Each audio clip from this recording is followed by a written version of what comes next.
The routine of a zookeeper is typically the exact same each and every day, and when this routine deviates from the norm, it can either be really good or really bad. At Keystone Wilds, our keepers consistently arrive well before open to make sure all animals on site are thriving in their habitats. They then work hard throughout the day and well after close, making sure the zoo runs and operates to the Keystone standard. Today, however, the daily routine of our most decorated keeper was broken, as during a standard inspection of the giant anteater enclosure, there was one more anteater present than he remembered. Anita has successfully given birth to her first healthy baby. Wait a minute.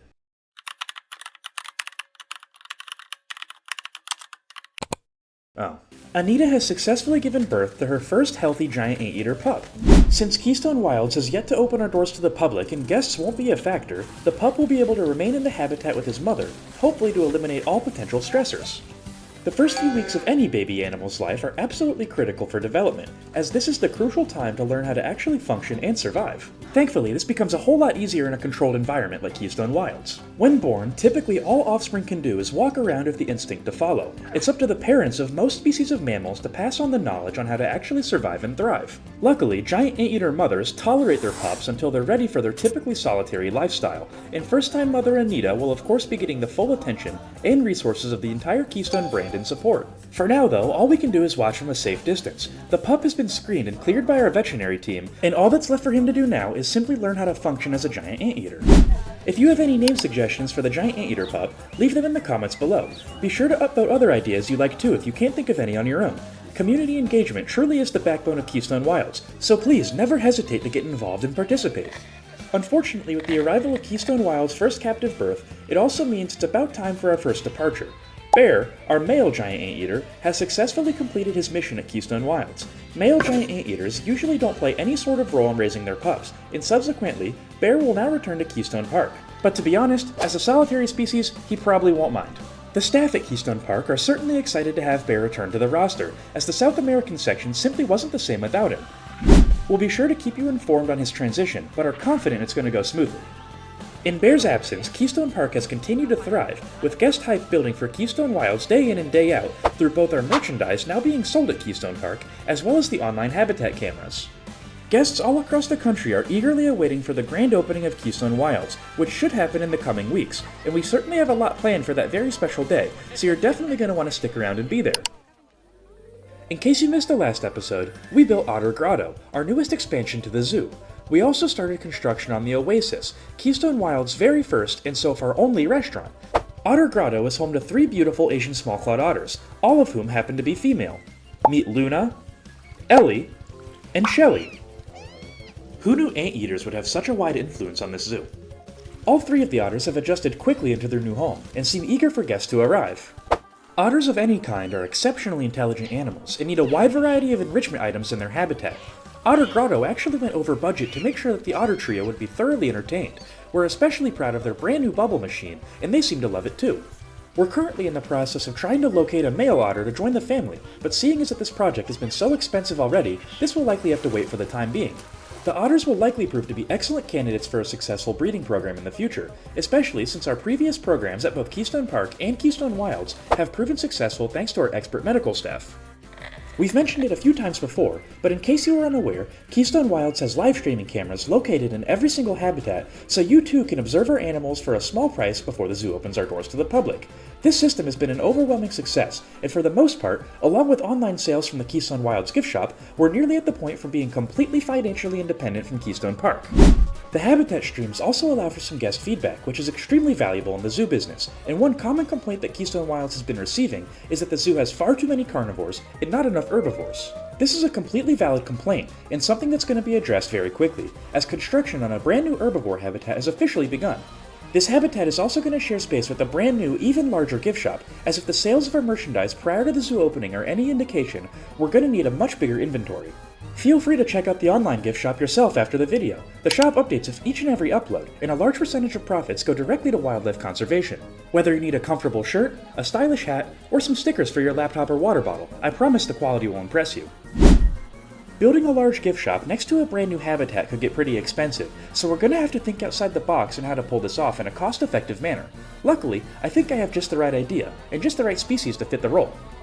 If you'd like to further support the construction of Keystone Wilds and our latest adventures, then consider becoming a member of Club Keystone. The link is in the description below. Not only will you receive early access to videos, but you'll also get your name forever on the wall of donors. Thanks again to all of our current members for your endless support. I truly couldn't do this without you. If you enjoyed today's video and the continuation of our newest adventure, consider subscribing. Don't forget to like the video and leave a comment too. By engaging with the video in any way, you're telling YouTube to push the video to more and more people. The channel growth lately has been absolutely amazing, so let's keep this momentum going strong. With an unknown wild population and a least concern rating by the IUCN, the white-faced Saki certainly is a mysterious monkey. They appear to have the standard habitat requirements of every primate, land requirement, as well as a little bit of climate. Between Keystone Park and Keystone Wilds, we've had a fair bit of practice with this, so we should be able to knock it out of the park. There's a fair bit of uncertainty in their mating system, as biologists aren't currently sure if they're promiscuous or monogamous. To hopefully aid in the research, we're going to be bringing in a single male as well as 2 females. Other than this slight blind spot, they appear to be well documented. Like most primates, white-faced Sakis are incredibly intelligent animals and need a wide variety of habitat enrichment. Their diet also appears to be pretty diverse, which makes sense since they live in the Amazon rainforest. There's plenty of options for them to eat. Surprisingly, they don't have any interspecies enrichment, and I say surprisingly because a lot of South America is connected. If you can't tell, the Habitat Gift Shop Hybrid is going to be located directly behind our giant anteater enclosure. As the only 2 Keystone Wilds residents native to South America, I figured it would be fitting. This also means that the habitat is going to be relatively far back into the zoo compared to what we've built. However, it's not necessarily far in the grand scheme of things. If you'll recall, the pavilion we started building in the last episode is going to be the main bulk connecting all of the different lands of Keystone Wilds. What this also means is in order to get the full Keystone Wilds experience, you're basically going to be corralled and forced to walk right past this area, which means it's the perfect place for a gift shop. If you're curious about what major section is going to be first in Keystone Wilds and the plans beyond the gift shop, I'll give you one simple hint. Take a closer look at the logo. The sales floor and backstage of the gift shop is going to be significantly larger than the white-faced Saki habitat. The monkeys themselves will have the choice of being inside or outside, with indoor and outdoor viewing being available to the guests. We've already discussed the mechanics of the modular gift shop in detail in the Lar Gibbon episode, so if you're not sure how it works, I highly recommend checking out that one first. If you already know though, let's get started. After the initial planning of a habitat is complete, one of the more important things to do is make sure it can easily blend into the environment that already exists. This is especially difficult with larger buildings, and as of right now, unless the plans happen to change midway through the process, this is going to be the largest building we have in Keystone Wilds so far. This is because it's going to have a fairly sizable backstage for the white-faced Sakis, as well as a staff lounge.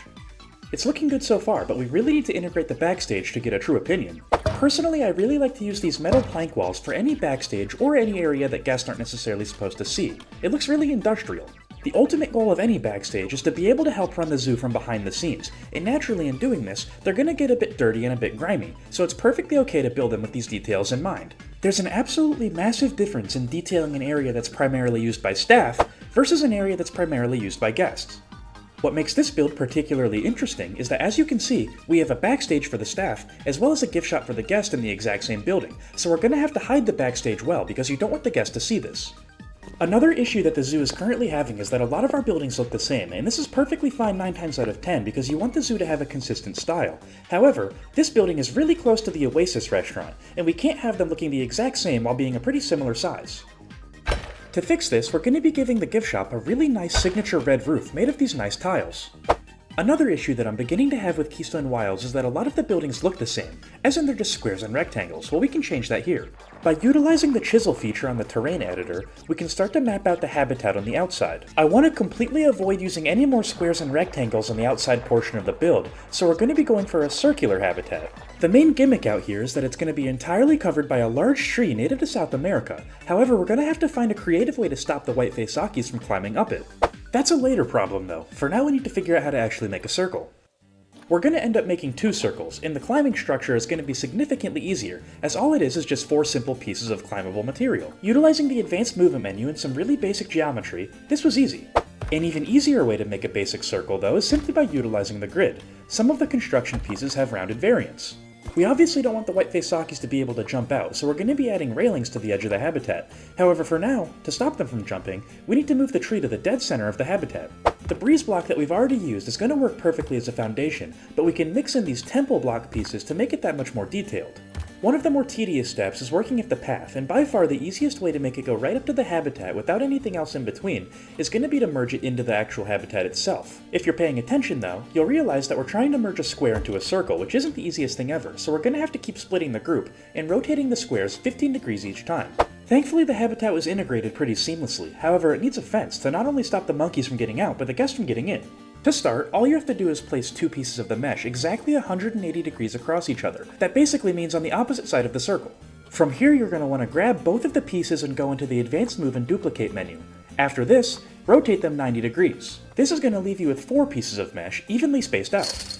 You don't have to stop at 4. I actually did 8 to make this step a lot faster, but what you're going to want to do next, regardless of the number of pieces of mesh that you used, is grab every single one of them.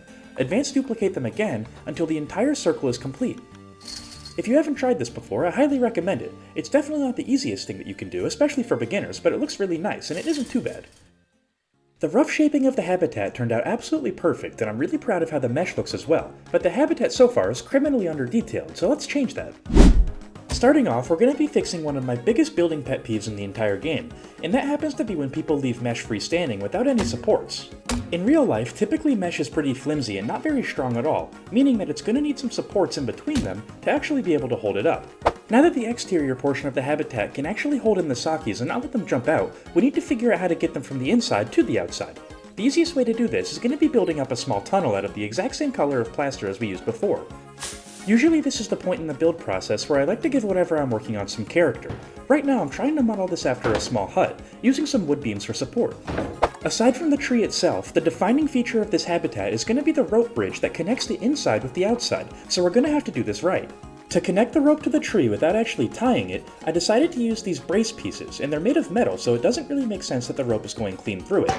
In order to fix this, we can use these coil pieces from I believe the Oceania pack. I really like the look of these when paired with the actual climbable rope, and get used to this detail because we're going to be using it a lot in this build. Since the inside of the habitat is much further underground than the actual path, we don't have to really be precise when placing this mulch, just make sure random rotation's on so the pattern doesn't get too repetitive. An easy way to detail foliage really quickly and not put too much effort into it, but still make it look nice nonetheless, is by merging these planted wood panels with the soil that we just placed, sinking into the ground just a little bit so it appears that it's peeking up through the soil itself. To avoid the texture from looking too repetitive, feel free to add some smaller plants along the outside. I like to use buffalo grass and especially crowberry bushes for this. After a lot of the details on the inside of the habitat were complete, I started working on the exterior, and if you've seen any episode of Keystone Wilds, you know exactly how we did this, so we're not going to go too in-depth with it in this episode. Needing to find one final and very niche detail, I scoured the menus for a really long time trying to find the exact right piece I was looking for, and eventually, funny enough, I settled on a big block letter. This habitat is actually loosely based off of the koala exhibit at the Cleveland Zoo in Ohio. And if you'll notice, right behind the surprisingly active and aware koala is that the tree has some plastic on it to stop the marsupial from climbing up. Koalas are excellent climbers, but primates of any kind, especially monkeys, are an entirely different beast. I went with the O font for this detail because it's significantly thicker, and the monkeys definitely aren't going to be able to climb this. And since O's obviously are relatively round, it looks like it's wrapping around the tree. So far, I'm quite happy with how the outside is looking. Obviously the building itself still needs a lot of detail, but I'm really happy with how the actual habitat looks. For now though, let's shift our focus towards the inside. The outside's only half the job. I'm not gonna lie to you, the inside of the habitat looks pretty rough right now, but this is nothing some plaster can't fix up really quickly. Shaping the habitat was actually much easier than I thought it was going to be. Effectively, all I did was shape the walls and trace the outline, leaving a diamond shape in the middle. That'll make sense in time. I then fixed up and detailed the ramp that would lead the Sakis to the rope bridge that would in turn lead to the outside of the habitat. This is one of the more underrated parts of the build in my opinion. I really like how simple it turned out. The problem that we're facing now is that the backstage and the indoor viewing are on two completely different elevations, and we can't change that because the habitat gate is already in place. I knew that I wanted to use some form of climbing structure to get the Sakis from the lower ground to the higher ground, but unfortunately these metal bars just didn't work. While struggling to find a solution, I figured I'd have to add in a floor anyways, so I did that while I thought about what to do. I started to work backwards, beginning with the door that would let the staff into the main bulk of the habitat from the backstage. After this, I raised a piece of the floor that we'd just placed to align evenly with the base of the door. I then added in a small retaining wall of breeze block. Remember, this is a backstage, guests aren't going to see this, so it has to look used. This made it very easy to add in the final step, which is the stairs connecting the two elevations. I'm really liking how this is looking so far, but we need some climbing structures to really tie everything together, because the Sakis still won't be able to access the upper level. The space the climbing structures are set to take up isn't very large, but luckily neither are the Sakis, so it should work out just perfectly. Before we start the climbing structure, I'd like to throw a roof on here, just in case we make it a little bit too tall. Since this is guarding a habitat, we're going to be using the standard roof design that the rest of Keystone Wilds shares. It's simple concrete, wooden gutters. Such a basic and easy design, but in all honesty, I think that's why I like it. And now that we have the official measurements and dimensions of the inside, the climbing structure should go together relatively easily. As for the climbing equipment itself, I used very simple materials and made a relatively easy parkour course for the Sakis to complete. The easiest way to make a climbing structure is to first place all of your wood in where you want the animals to actually be able to stand and walk.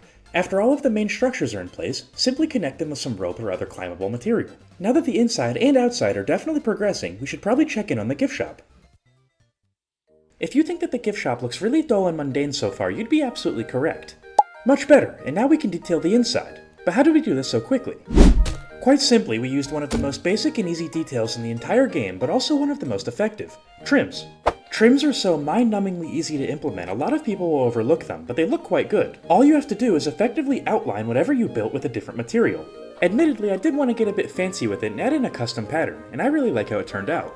If you ever find your builds looking a bit more bland than you'd like, try adding on a trim and I guarantee you it'll look better immediately. The issue that we have now is we have this wide open space in the gift shop, but nothing to actually put merchandise on.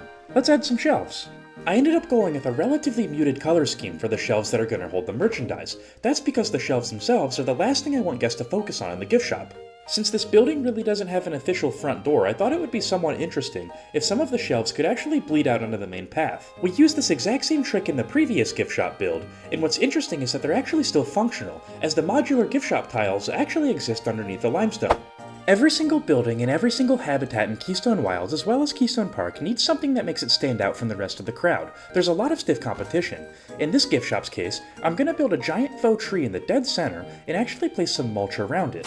Surrounding and keeping the mulch in place, I used the exact same circle trick that we utilized before, but this time with the shelves. After all of the shelves and platforms were finally in place, we decided to officially stock the merchandise. Allow me to introduce you to the Little Explorer's gift shop. It's sure to be a hit once Keystone Wilds officially opens. I think the most popular part isn't necessarily going to be the items that we're selling, it's going to be the indoor viewing of the white-faced Saki, so we should probably finish their habitat now.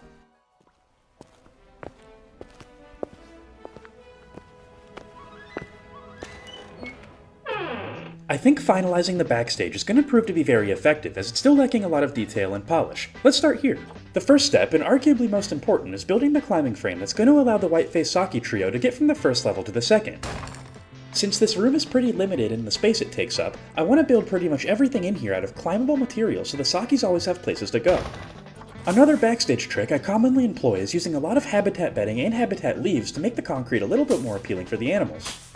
To make 100% certain that the Sakis could get from the first floor to the second, I added in a very small rope just in case. They should be able to get up there regardless, but this is a nice safety check.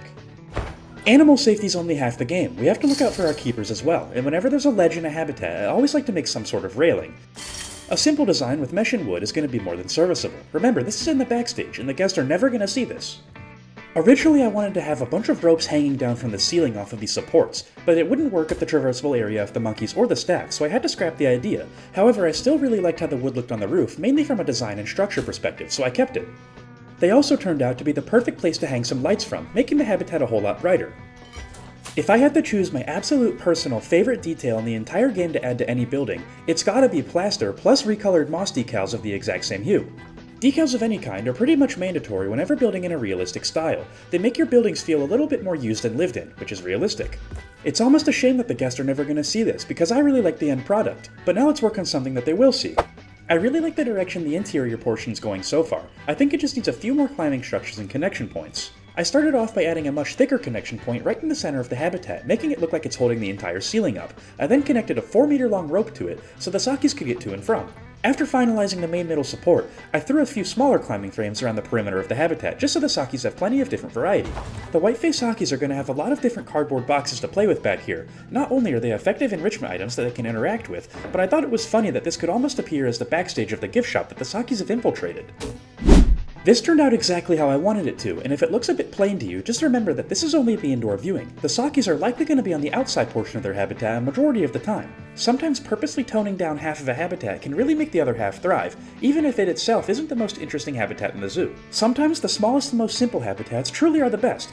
That's not to say that we're entirely done though. Matter of fact, I think the outside could use a bit of a backdrop of foliage. Let's add that in really quick before the Sakis arrive. This was one of the easiest steps in the entire build process. Really all we did was use the exact same rounded grid pieces and build up an additional layer right behind the outdoor portion of the habitat. Afterwards, of course, we naturally filled it up to the top with mulch. And finally, we placed a wide variety of tropical to temperate foliage, making sure nothing was taller than the tree in the actual habitat. The size and the scale of this habitat is probably my favorite part about it. It's small enough to where you could just walk past it, but if you really stop and smell the roses, I think it looks quite nice. Families with children are especially going to be drawn to the habitat, as obviously it's connected to a massive gift shop. I think that my favorite part about it personally is the shaping. The circle really stands out against anything else in Keystone Wilds, and I really think the Sakis are going to enjoy it here. Of course, just like every habitat in Keystone Wilds, you'll be able to see for yourself using our online web cameras. Let's bring in the animals and see what they think. That's the most important thing after all.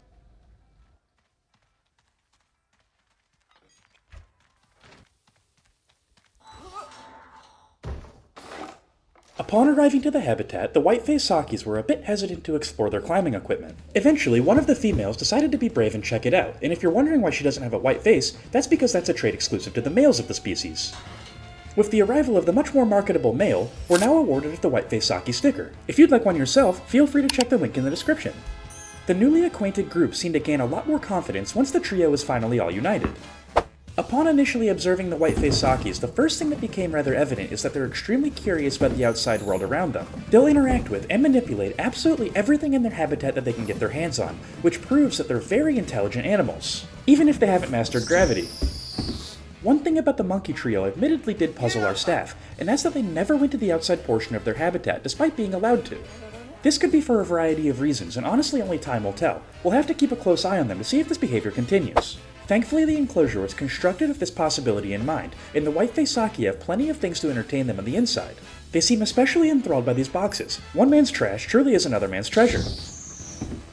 They also prove to be very capable problem solvers, which is a telltale trait of an animal's intelligence. They were able to get the fruit out of the frozen block very quickly.